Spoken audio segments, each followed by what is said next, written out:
2010 yılında İngiltere'nin doğusunda Norfolk bölgesindeki Haysborough yakınlarında bir kıyı erozyonu yaşandı. Yüzeye çıkan birkaç yontulmuş taş başta sıradan göründü. Ama detaylı inceleme onların rastgele oluşmadığını kanıtladı. Taşlar keskinleştirilmişti. Yani dikkatli darbelerle şekillendirilmişti. Bu taş aletler insan elinden çıkmıştı. Bilim insanları bu aletlerin yaşını hesapladı. Sonuç çarpıcıydı. Bu taş aletler yaklaşık 900 bin yıl öncesine aitti. Yani bugünkü Britanya topraklarında insan yaşamı sanılandan yüz binlerce yıl daha önce başlamıştı. İnsanların bıraktığı bu izler binlerce yıl boyunca toprak altında beklemiş ve okyanus kıyısındaki bir yamaçtan aşağı yuvarlanan toprakla birlikte yeniden gün yüzüne çıkmıştı. Bu buluntular yalnızca Birleşik Krallık'ta değil, tüm Kuzey Avrupa'da şimdiye kadar tespit edilmiş en eski insan izlerinden biridir.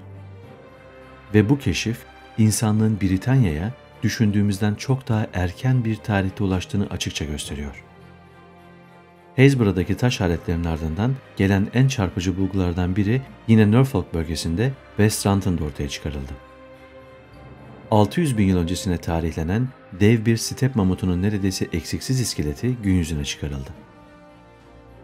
Omuz yüksekliği 4 metreye kadar çıkabilen, çayırlık ve açık arazilerde yayılmış bir mamut türüydü bu. Ama asıl soru hala cevapsızdı. Bu canlılar buraya nasıl ulaşmıştı? Şimdi antik tarihin izinde geçmişin izlerini takip ederek yüz binlerce yıl öncesine doğru yolculuğumuza başlıyoruz.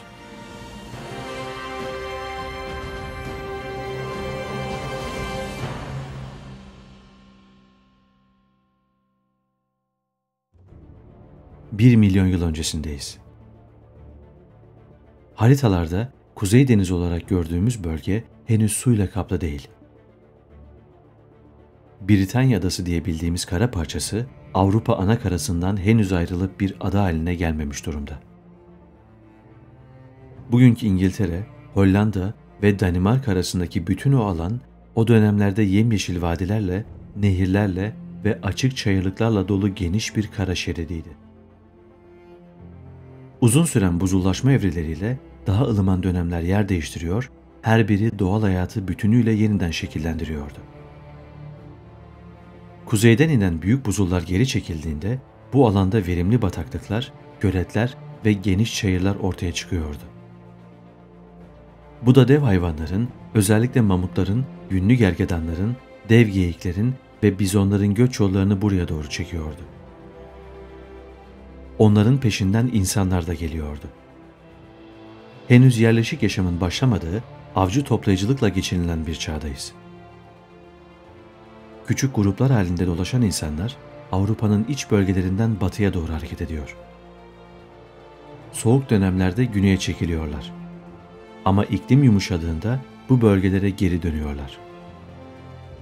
İşte bu göç döngüsünde Doggerland tam anlamıyla bir köprü görevi görüyor. Hem fiziki olarak hem de ekolojik açıdan. Çünkü Doggerland iki kıta gibi davranan kara parçalar arasında uzanan geniş ve geçilebilir bir toprak kuşağıydı. Manş denizi yoktu. Kuzey denizi yoktu. Sular çok daha aşağı seviyedeydi. Bu yüzden bugün İngiltere'nin doğu kıyısında yer alan yerler o dönemde Avrupa'ya kadar yürüyerek ulaşılabilir durumdaydı. Avcılar çayırlarda hayvan izlerini sürüyor, göletlerin çevresinde balık tutuyor, geçici kamplar kuruyor ve taş aletler yapıyordu. Bugün bu izler denizin dibinde bulunan avuç içi büyüklüğündeki çakmak taş aletlerden, balta parçalarından ve kemik kalıntılarından okunabiliyor. Doggerland düz bir ova değildi. İçinde tepeler, vadiler ve nehir kolları vardı. Bazı bölgelerde bataklıklar, bazı alanlarda ise kurak bozkırlar hakimdi. Hayvanlar her yıl aynı göç rotasını izliyor, insanlar da bu düzenin bir parçası oluyordu. Kıyı çizgisi bugünkünden çok daha uzaktı. Ama yine de nehir ağızları ve tatlı su kaynakları bu yaşamın merkezindeydi. Zamanla bu yaşam şekil değiştirecekti. Buzullar tekrar gelecek, deniz seviyesi yavaş yavaş yükselecek nehirler taşacak, topraklar bataklığa dönüşecekti. Ama o noktaya gelmeden önce yüz binlerce yıl boyunca Doggerland'de insan ve hayvan yaşamı iç içe sürecekti. Birbirlerini izleyerek, birbirlerinden kaçarak ya da bazen yakalayarak. 700 bin yıl öncesine gelindiğinde Doggerland hala yerindeydi. Ama değişim başlamıştı. İklim yeniden sertleşiyor, kuzeyden buz tabakaları güneye doğru iniyordu. Bu süreç hem hayvanların hem de insanların hareketlerini belirleyen bir baskı oluşturuyordu. Göç yolları değişiyor, yaşam alanları daralıyor, avcı topluluklar daha az kaynakla daha uzun mesafeleri kat etmek zorunda kalıyordu. Bu dönemlerde İngiltere'nin doğu kıyılarına kara bağlantısı sayesinde Avrupa'dan erişilebiliyordu. Yani insanlar bugünkü Fransa kıyılarından yürüyerek bu bölgelere kadar ulaşabiliyordu. Manş Denizi'nin yerinde sadece bir nehir ağı vardı. O nehirlerin geniş vadileri taş aletlerin işlendiği ve kamp ateşlerinin yakıldığı alanlara dönüşüyordu. Britanya, Avrupa'nın bir uzantısı gibiydi. Bugünkü anlamda ada kavramı henüz yoktu. Çünkü sular henüz ayrıcı değil, sadece şekillendirici bir doğa gücüydü. Yaklaşık 450 bin yıl önce iklim bir kez daha yumuşamaya başladı. Ormanlar büyüdü ve ılıman çayırlar genişledi. Mamutlar, yünlü gergedanlar ve geyikler yeniden Doggerland'ın düzlüğüne yöneldi. Avcı toplayıcılar mızrak benzeri araçlar geliştirmişlerdi. Ve grup halinde hareket etme yetileri onları daha organize hale getiriyordu. Bu gelişmişlik yaşamlarını Doggerland'ın sürekli değişen doğası içinde sürdürebilmelerini sağladı. Doggerland zamanla bir kültürel koridor haline geldi. Sadece bir kara geçişi değil, bilgilerin ve tekniklerin yayıldığı bir alan. Çakmak taşından yapılmış baltalar, kazıyıcılar, kemik iğneler hepsi burada bulunmuş parçalardan oluşuyor. Bazıları denizin dibinden çıkarıldı, bazıları kıyılarda tesadüfen keşfedildi. Tüm bu buluntular burada kapsamlı, tekrarlı ve bilinçli bir yaşamın olduğunu kanıtlıyor. Yaklaşık 300 bin yıl öncesinde iklim yine bir dönüm noktasına girdi.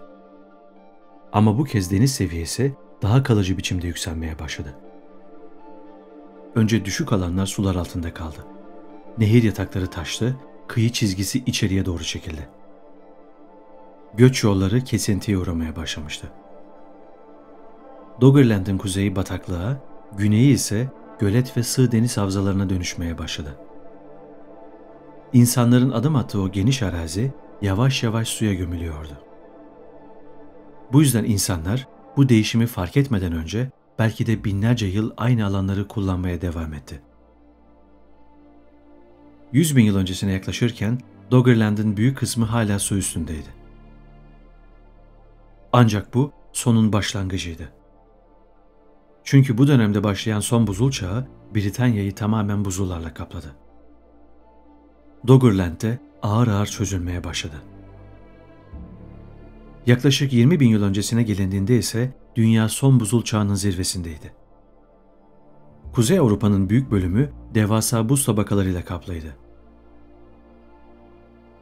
Britanya'nın kuzeyinden güneyine kadar inen buzul duvarları canlı yaşamını güneye doğru itti. Doggerland'de bu doğal değişimden payını aldı. Artık sadece geçit değil, bir engeldi. Büyük bölümü donmuş ve taşlaşmış toprakla, bazı yerleri ise buz tabakalarıyla kaplıydı. Hayvanlar ve insanlar bu alanı eskisi gibi kullanamıyordu. 15 bin yıl önce buzul çağı sona ermeye başladı. Buzullar çekildikçe sular yeniden serbest kaldı. Donmuş nehirler çözülüp akmaya başladı. Erimiş buz kütleleri dev göller oluşturmaya başladı. Ve sonra yavaş yavaş denizlere karıştı. İşte o an Doggerland'ın kaderi değişti. Çünkü bu devasa erimeyle birlikte deniz seviyeleri dünya çapında yükselmeye başladı. Binlerce yıldır Avrupa ile Britanya arasında uzanan bu kara köprüsü bir batış sürecine girdi. Aynı dönemde insanlar kuzeye doğru yeniden ilerliyordu. Son buzul çağında bugünkü İspanya, Fransa'nın güneyi ve İtalya gibi daha ılıman bölgelere çekilmiş olan topluluklar iklimin yumuşamasıyla birlikte kuzey ovalarına ve kıyı düzlüklerine doğru göç etmeye başladı. Bu insanlar artık daha gelişmiş taş aletler taşıyordu. Büyük hayvanları daha etkili biçimde avlayabiliyor, basit barınaklar inşa ediyor, hatta bazı alanlarda toplu törenlerin izlerini bırakıyorlardı. Yaklaşık 10.000 yıl önce Doggerland hala vardı ama artık yekpare bir kara parçası değildi. Kuzeyden ve doğudan gelen sular bu verimli düzlükleri yavaş yavaş yararak parçalı bir coğrafya oluşturmuştu. Eski çayırlıklar ve ormanlıklar artık birbirinden kopuk küçük adacıklara dönüşüyordu. Irmaklar genişlemeye başlamış, alçak vadiler suyla dolmuştu. Yükselen deniz her şeyi ağır ağır örtüyordu. Avcı toplayıcı topluluklar bu değişimi yalnızca izlemekle kalmadı. Onu bedenlerinde, yollarında ve alışkanlıklarında hissetti. Bir zamanlar hayvan sürülerinin izlerini sürdükleri açık geçitler artık kaybolmuştu. Av için kullanılan tuzak yerleri suların altında kalmıştı. Belki çocukluklarının geçtiği ormanlık alanlar artık göl olmuştu. Ama hala bazı geçişler mümkündü. Ta ki beklenmedik bir felaket bu süreci hızlandırana kadar. Yaklaşık 8200 yıl önce İskandinavya'daki dev buz tabakalarının çözülme sürecinde ani bir kırılma yaşandı. Kuzeydeki tatlı su rezervleri bir set gibi geride tutuluyordu. Bu set çöktüğünde milyonlarca ton su birkaç gün içinde denizlere aktı. Bu ani su baskını dünya genelinde deniz seviyesini birkaç metre yükseltti. Hemen ardından İskoçya açıklarında gerçekleşen devasa bir sualtı heyelanı tetiklendi. Bu kütle kayması Kuzey Atlantik'te büyük tsunamiler yarattı. Dalgalar batıya savrularak Doggerland'in kalan tüm parçalarına çarptı. Zemin çatladı, geçiş yolları yok oldu. Önce bataklığa dönüşen bölgeler daha sonra denizin tabanı haline geldi. Ve sonunda Avrupa ile Britanya arasındaki kara bağlantısı tamamen koptu. O tarihten sonra Britanya artık gerçek anlamda bir ada oldu. Peki Doggerland'de yaşayan insanlara ne oldu? Onlar bu yıkımın tam ortasındaydı. Bazıları hala Doggerland'in açık alanlarında yaşıyor, geçimlerini avcılıkla sürdürüyorlardı. Su yükseldiğinde ya boğuldular ya da daha yüksek alanlara kaçtılar. Bazıları Britanya'nın içlerine doğru göç etti. Bu göç edenler bugün Britanya adasında yaşayan halkların eski biyolojik atalarını oluşturuyor. Arkeolojik izler bunu güçlü biçimde destekliyor. Çünkü Doggerland'in batışıyla Britanya'nın iç kesimlerine göç eden bu insanlar için göçebe hayat sona ermiş ve artık kalıcı bir yerleşim başlamıştı. Aynı dönem Britanya içinde insan varlığına dair izler artmaya başlıyor. Bu topluluklar sadece hayatta kalmadı. Doğayı izlediler, gökyüzünü anlamaya çalıştılar ve atalarından edindikleri bilgileri nesilden nesile aktararak bir düzen kurdular. Göçebe hayat sona erdiğinde insanlar gelecek nesillere bir iz bırakmak istemişti. Ve böylece yaklaşık 5000 yıl önce Britanya'nın güneyinde Stonehenge'in ilk taşları dikilmeye başlandı. Belki de bu taşlar burada bir zamanlar yaşayan insanların sesiydi. Sessiz ama kalıcı. Gelecek yüzyıllara uzanan bir hatırlatma. Kayıp bir dünyanın izleri. Denizin altında gömülmüş bir yurdun anısıydı belki de. Belki Stonehenge sadece gökyüzünü değil, geçmişin derinliklerini de işaret ediyordu. Bir zamanlar var olmuş, şimdi ise suyla ve zamanla örtülmüş bir hayatın izleri. Taşlara kazınmış bir aidiyet, unutulmamak için dikilmiş bir hafıza. Peki mamutlara ne olmuştu? Onlar bu dönüşümle birlikte tamamen ortadan kaybolmaya başladı. Step mamutları gibi büyük otçullar suyla parçalanan göç yolları nedeniyle bazıları Britanya içinde kapalı kaldı, bazıları ise önceden ana kıtaya geri çekildi. Birleşik Krallık'ta bulunan en genç mamut fosili yaklaşık 14 bin yıl öncesine tarihleniyor. Bir taş ocağında keşfedilen bu fosil, buzul çağının çözülmeye başladığı kritik bir dönemin tanığı. Mamutlar, buharlaşan bir çağın son sembolleri olarak Doggerland'le birlikte tarihin içine gömüldüler. Fakat Doggerland'in izleri yüzyıllar boyunca kimsenin dikkatini çekmedi. Balıkçılar zaman zaman ağlarına takılan tuhaf taşlardan ya da hayvan kemiklerinden bahsederdi. Ama bunların tarih öncesine ait olabileceği kimsenin aklına gelmedi. Kuzey Denizi çoğu insan için sadece balıkla dolu mavi bir boşluktu. Ta ki modern bilim denizin altına gerçekten bakmayı başarana kadar. 20. yüzyılın sonlarına doğru deniz tabanını haritalamak için kullanılan jeofiziksel sonar teknolojileri gelişti. Başta petrol ve doğalgaz aramaları için yapılan bu taramalarda araştırmacılar Kuzey Denizi'nin ortasında oldukça garip bir şey fark etti. Bugünkü deniz tabanının altında nehir yatakları, göl alanları ve hatta eski tepe sıraları uzanıyordu. Bu yapı suların altında kalan bir kara parçasına aitti. Balıkçıların ağlarına takılan bazı buluntular araştırma merkezlerine gönderilmeye başlandı. Bunların arasında çakmak taşından yapılmış el baltaları, geyik boynuzları, mamut ve bizon kemikleri, hatta fosilleşmiş orman kalıntıları bile vardı. Özellikle Doggerbank bölgesinden çıkarılan bu materyaller zamanın içinden gün yüzüne çıkarılıyordu.